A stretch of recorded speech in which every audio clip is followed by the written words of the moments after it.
আর কি হতে পারে? যারা আজকে সকালবেলা আর্জেন্টিনাকে সাপোর্ট করে না, অন্য কোনো একটা দলকে সাপোর্ট করতেই পারে, কিন্তু সেই 7 সকালে ঘুম ভেঙে উঠেছিলেন আরো একটা হয়তো কেপ ভার্দে স্পেন টাইপের ম্যাচ দেখার জন্য। আরো একবার আর্জেন্টিনা গোল পেলেও লিওনেল মেসি সেই গোলটা করবেন পেনাল্টি থেকে, সেটা দেখার জন্য কি হৃদয় বিদারক 2টা ঘন্টা তাদের কেটেছে। সকাল 7টা থেকে 9টা ইনজুরি টাইম পর্যন্ত দে অল ওয়ার ওয়েটিং যে আর্জেন্টিনা শেষ পর্যন্ত এই ম্যাচটায় 3-0 গোলে এগিয়ে থাকার পরেও কোনোভাবে হাসফাস করে কিনা, কোনোভাবে অবিশ্বাস্য অলৌকিক ভাবে আলজেরিয়া কামব্যাক করে কিনা। যেই ম্যাচ লিওনেল মেসির, সেই ম্যাচ ছিনিয়ে নেওয়ার শক্তি পৃথিবীর কারণে। যে লিওনেল মেসি যেখান থেকে বিশ্বকাপ শেষ করেছিলেন গেলবার চ্যাম্পিয়ন হয়ে, যেখান থেকে ফ্রান্সকে হারিয়ে ওই ম্যাচে হ্যাটট্রিক না পাবার আক্ষেপ নিয়ে শেষ করেছিলেন, এখন থেকে 4 বছর আগে কাতারের লুসাইল স্টেডিয়ামে সেই লিওনেল মেসি যেন সেই লুসাইলকে, সেই কাতারকে, সেই অর্জনকে, সেই ম্যাচের হাইলাইটসকে ফিরিয়ে আনলেন কানসাস সিটি স্টেডিয়ামে।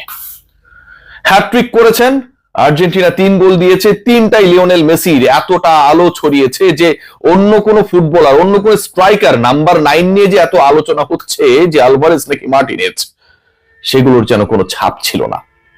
একটা ম্যাচে একজন ফুটবলার ভার্সেস প্রতিপক্ষের 11 জন।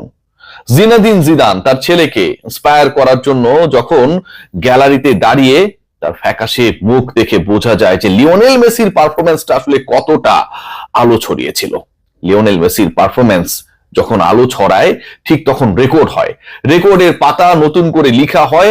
আর্জেন্টিনা লিওনেল মেসি যেন এবারের বিশ্বকাপ খেলতে নেমেছে সেই অধরা রেকর্ডগুলোকে ধরার জন্য।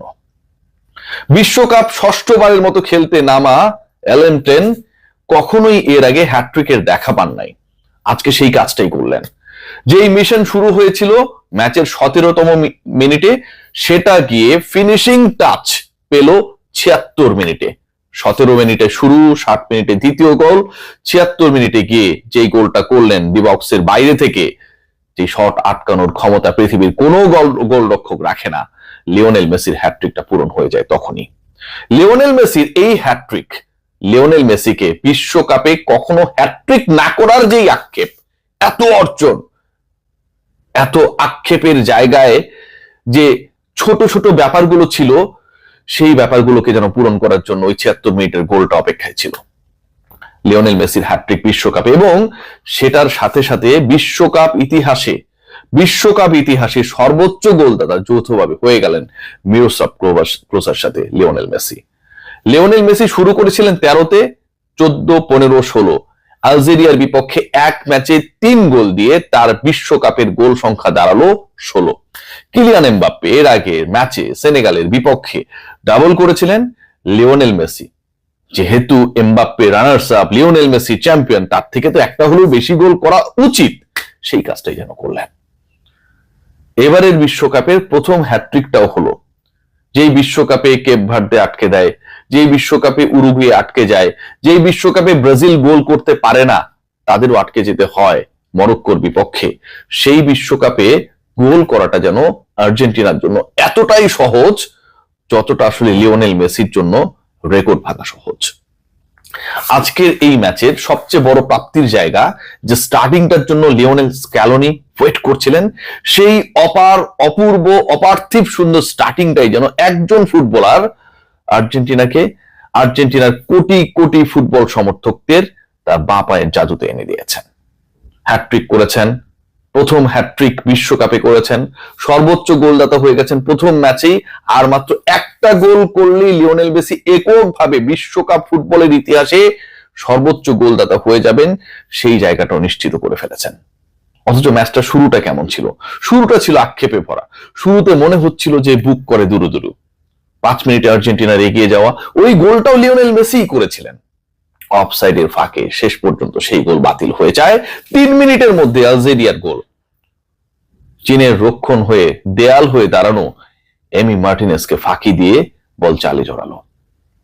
যখন আলজেরিয়া 1 আর্জেন্টিনা 0, কিছুক্ষণের জন্য টেলিভিশন স্ক্রিনে স্কোর কার্ডটা ঠিক এরকম দেখাচ্ছিল, রেফারি জানিয়ে দিলেন দ্যাট ওয়াজ অ্যান অফসাইড।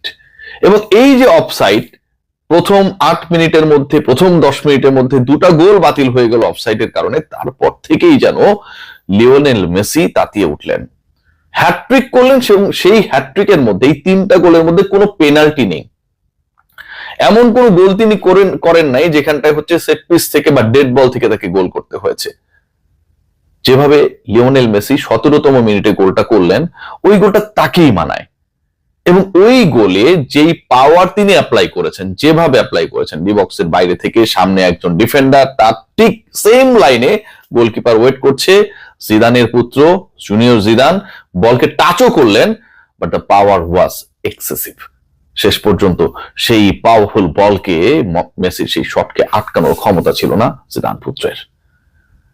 সেই থেকে শুরু, এবং হাফ টাইমে পর্যন্ত ওই একটা গোলই এগিয়ে আর্জেন্টিনা। তখন পর্যন্ত টেনশন ছিল, কারণ এক গোলের লিড। এবং হাফ টাইমের আগের মুহূর্তটায় যেভাবে খেলা হয়েছে, আলজেরিয়া বিশেষ করে 35 থেকে 45 মিনিট পর্যন্ত যেভাবে অ্যাটাক করেছে, যেভাবে মনে হচ্ছিল যে আর্জেন্টিনার লিওনেল মেসির স্কোরিং অ্যাবিলিটি কিংবা হচ্ছে তিনি যেভাবে গোল করে এগিয়ে দিতে পারেন, সুযোগ পেলে আরো গোল করতে পারেন, সেটার থেকেও বড়, মানে স্বস্তির থেকেও বড় দুশ্চিন্তার জায়গা হয়ে যাচ্ছে আর্জেন্টিনার রক্ষণ ভাগ।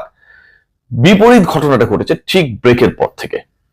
ব্রেকের পরে 54 মিনিটেও অপরচুনিটি ক্রিয়েট হয়েছিল, কিন্তু শেষ পর্যন্ত আসলে সেই গোলটা হয় নাই। বল একদমই, মানে থাকে না যে একসময় বাংলাদেশি ফুটবলাররা বল যখন মারতেন, মানে গোল পোস্ট একদিকে, বল চলে যেত আরেকদিকে, ঠিক ওই স্টাইলই আমরা আসলে কিছু শট দেখেছি। বাট ম্যাচের চিত্রনাট্য বদলানো শুরু করে হচ্ছে 60 মিনিট থেকে। যে বলটা হচ্ছে কিপারের আটকানোর কথা ছিল, শেষ পর্যন্ত গ্রিপ করতে না পারার কারণে ওই বল ব্যাক করে চলে আসলো লিওনেল মেসির পায়ে। আর মেসির পায়ে যখন বল চলে এসেছে, just 1-to-1 chance, no mistake, and the goal. ওই গোলের মাধ্যমে লিওনেল মেসি রোনালদোকে ধরে ফেললেন বিশ্বকাপের সর্বোচ্চ গোলদাতার যে হিসাব নিকাশ সেখানটায়। মেসির গোল সংখ্যা হয়ে গেল 15, সামনে শুধু মিরোস্লাভ ক্লোজা। এবং এই বক্তব্য, এই বয়ান, এই ধারাভাষ্যরা যারা আসলে কমেন্ট্রি প্যানেলে ছিলেন, তারা দেয়ার সুযোগ পেলেন আর মাত্র 15 মিনিটস। 76তম মিনিটে এসে ক্লোজাকে ধরে ফেললেন লিওনেল মেসি। আজকের এই ম্যাচটাকে যদি আপনি বিশ্লেষণ করেন, একদিকে মেসি আর একদিকে আলজেরিয়া।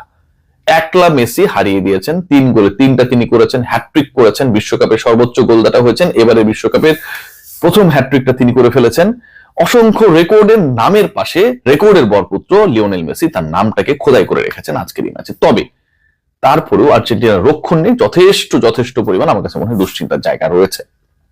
আলজেরিয়ার বিপক্ষে যেভাবে বারবার তারা স্লিপ করছিল, প্রথমার্ধের শেষটা যেভাবে আর্জেন্টিনা খেলেছে, আমার কাছে মনে হয় যে that was not the proper defensive football. মানে ওই ডিফেন্স লাইনে আসলে যে ফুটবলটা খেলা দরকার ছিল, সেই ডিফেন্সিভ ফুটবলটা তারা খেলতে পারে নাই।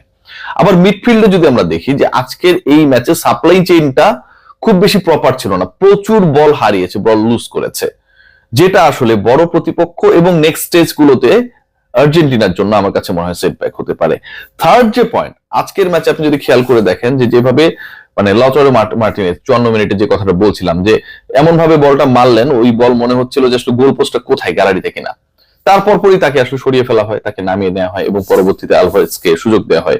স্ক্যালোনির এই পরিবর্তনের পরেও কিন্তু আমরা শুধুমাত্র লিওনেল মেসি ছাড়া আক্রমণ ভাগে অন্য কাউকে কোনো ধরনের বড় সুযোগ ক্রিয়েট করা অথবা ফিনিশ করতে দেখি নাই। সো এই যে জায়গাগুলো, যে এককভাবে একজন ম্যাজিশিয়ানের উপর ডিপেন্ডেন্সি, এটা আর্জেন্টিনার কাটানোটা খুব জরুরি। মেসির হ্যাটট্রিক নিঃসন্দেহে স্বস্তির।